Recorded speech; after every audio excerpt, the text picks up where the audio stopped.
شاہد صاحب، یہ جو پورا کا پورا مسئلہ ہے، اس میں جو آپ کی میتھڈالوجی ہے اس کا میں اطلاق کرتا ہوں آپ کے زاویے سے۔ مثال کے طور پہ آپ نے ایک جدید ریاست بنائی ہے، نیشن اسٹیٹ کے اصول پہ دنیا میں پولیٹیکل ڈیولپمنٹس ہوتی ہیں، نئے ڈھانچے بنتے ہیں۔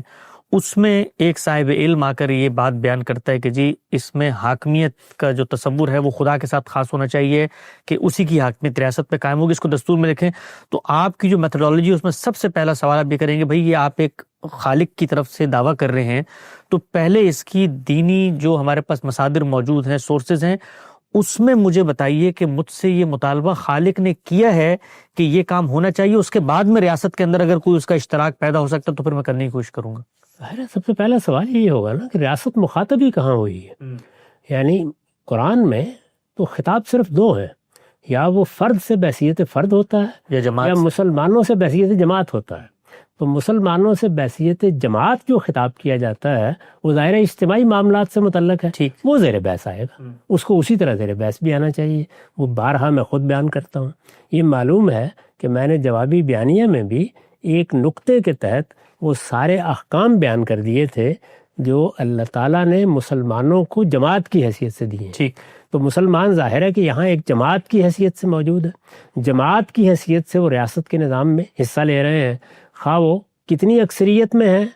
یا اقلیت میں ہے، یہ تو بعد میں زیر بحث آئے گا۔ تو جو بھی ان کی حیثیت ہے اس میں وہ مخاطب ہے اللہ تعالیٰ کے احکام کے، ان کو فیصلہ کرنا ہے کہ وہ اللہ تعالیٰ کے احکام کی پیروی کریں گے یا ان کی خلاف ورزی کریں گے۔ اس کے لیے کوئی نیا معاہدہ کرنے کی ضرورت نہیں ہے، یہ تو مسلمان ہوتے ہی ہم اس معاہدے میں بندھے ہوئے ہیں، اس کے لیے کوئی نئے دستوری اعلان کی ضرورت نہیں ہے۔ اس لیے کہ جب میں مسلمان ہوں تو میں اپنے اسلام سے پہلے دستبردار ہوں گا، تو اس کے بعد ہی میں اس کی ہدایات سے بھی فارغ ہوں گا،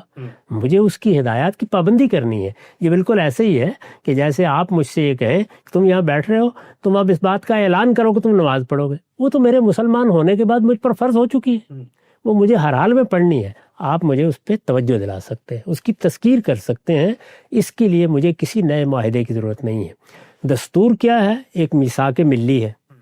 میثاق ملی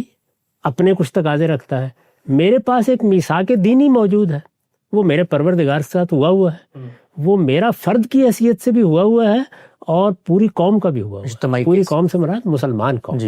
یعنی مسلمانوں کی جماعت جہاں جہاں بھی دنیا میں وہ موجود ہیں، ان کو اللہ تعالیٰ نے کچھ احکام دیے ہیں جو جماعت کی حیثیت سے دیے ہیں۔ جب وہ ان احکام کے مکلف ہو جاتے ہیں، ان کی پابندی ان کے لیے ضروری ہوتی ہے۔ وہ احکام دین میں لکھے ہوئے ہیں، ان کے لیے بھی کسی نئے اعلان کی ضرورت نہیں ہے۔ تو حقیقت میں یہ ساری مشق غلط سمت میں ہوئی ہے، یعنی مسلمان جس جگہ حکمران ہیں، جہاں جہاں ان کے پاس اکثریت ہے، ان کو یہ بتانے کی ضرورت تھی علماء کی طرف سے، علماء ہی بتائیں گے ظاہر ہے، علماء کی طرف سے یہ بتانے کی ضرورت تھی کہ قومی حیثیت میں تم کن چیزوں کے پابند ہو۔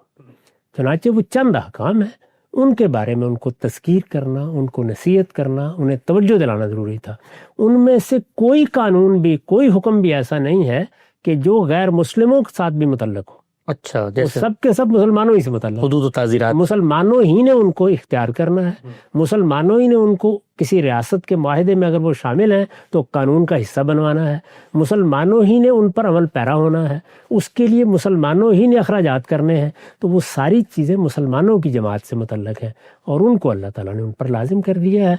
دین کے معاملے میں تو بالکل واضح جگہ پر ہم کھڑے تھے، اس میں نیا کام کرنے کا کون سا تھا جس کے لیے ہم نے یہ سارے معاملات موڑ لے لیے۔